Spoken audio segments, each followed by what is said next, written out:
This is Modern Service Mastery, Business School with Boots on. Real lessons, real talk, and real growth for the residential service industry. Let's get to work. When we talk about being a general manager, I think a lot of people focus on the immediate, getting through the day, hitting targets, and putting out fires. But what if we shifted that focus? What if instead of thinking about today, we asked, what kind of foundation am I building for tomorrow and for decades after that? Man, you're right. The day-to-day grind, though, it's like super easy to get stuck in that. I mean, I've been there running around trying to keep up, but the folks who make you stop and think, like really think about those long-term plays, those are the leaders that stick with you. Absolutely. This is where Jim Collins' idea of being built to last really hits home. It's about consciously creating something enduring. He argues it's not about chasing the next quarter's numbers. It's about crafting a legacy. And that starts with asking yourself some hard questions like, what does success look like in 5, 10, 20 years?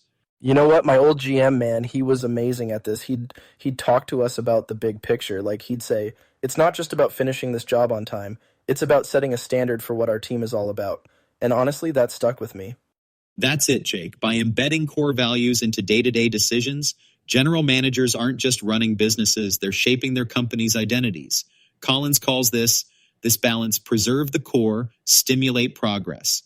Keep your principles intact, but adapt and evolve with the times. Oh yeah, and that's where succession comes in, right? Like passing the torch. It's not just about surviving as the boss. It's about building people up who can eventually take your place and do even better. Exactly. Succession planning isn't just an HR exercise. It's an essential part of visionary leadership. Mentoring future leaders, sharing what you've learned, and preparing them to carry your values forward. That's how you leave a legacy.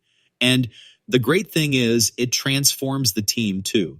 When people feel that kind of investment, they become more engaged, more focused, and more passionate about what they do. Yeah, you could see it in our crew when my GM did that. It wasn't just about getting through the shift anymore. He made it feel like we were part of something bigger, like we all played a role in the company's future, and honestly, it made me love what I do even more.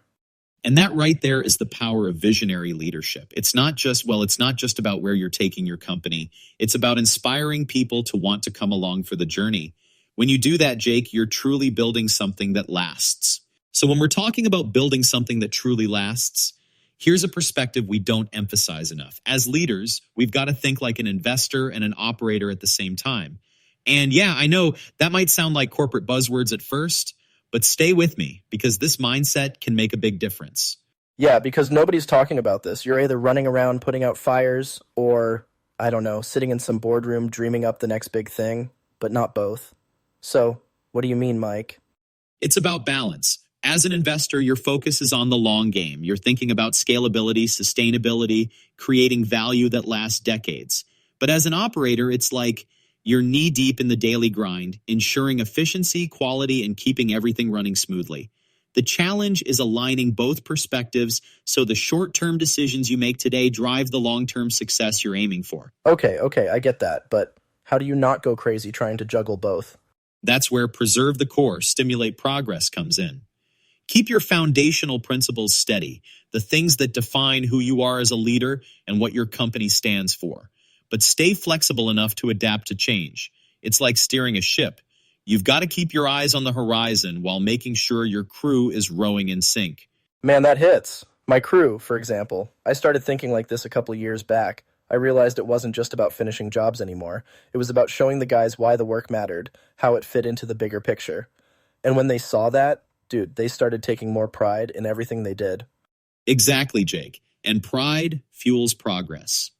Let me throw a scenario at you real quick. You've got a big client deadline, but you notice one of your newer team members is struggling to keep up.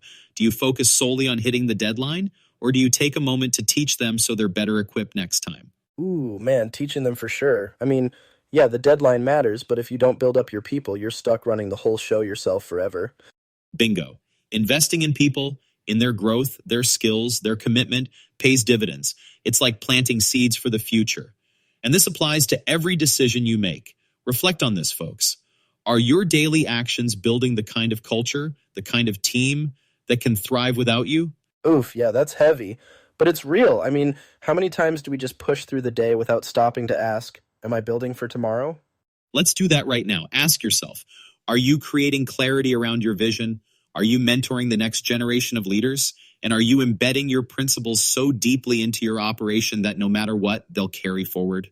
Man, all this investor operator talk is making me rethink how I run my crew. Like, do I give them the tools to succeed today and tomorrow, or am I just, managing the shift? That's it, Jake. When you start seeing yourself as both a guide and a builder, everything changes. And the beauty of it, this mindset, it doesn't just transform your company or your team, it transforms you. Jake, I want to go back to what you said. It keeps jumping back in my head. How should you run your crew? Like whether you're managing for the shift or building for the future. That balance, that's the core of it, man. Passionate leadership isn't just about those big moments or motivational talks. It's about weaving daily habits and systems that truly connect your team to a bigger purpose. What's your perspective on that? Oh, for sure. I mean, you can say we're all in this together, but like unless people feel it, like in the little stuff every day, it's just talk. Exactly. It's about embedding meaning into the everyday grind. One simple way to do this? Rituals. Celebrating wins, no matter how small, or taking a moment to remind your team why their work matters.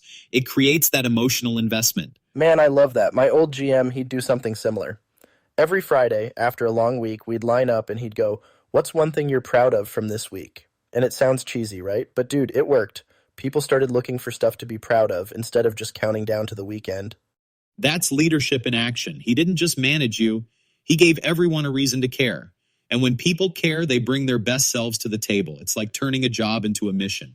Totally. And that idea of synergy, like when everyone's moving together, that's where it gets powerful. I remember this one project, man, tight deadline, crazy client expectations, but because the crew was so fired up and in sync, we crushed it. And afterward, the vibe wasn't just we finished, it was like we freaking nailed it together. And that's the real win, Jake. It's not just about checking boxes. It's creating a culture where every challenge is an opportunity for growth. Again, Jim Collins. Jake, I'm telling you, preserving the core while stimulating progress.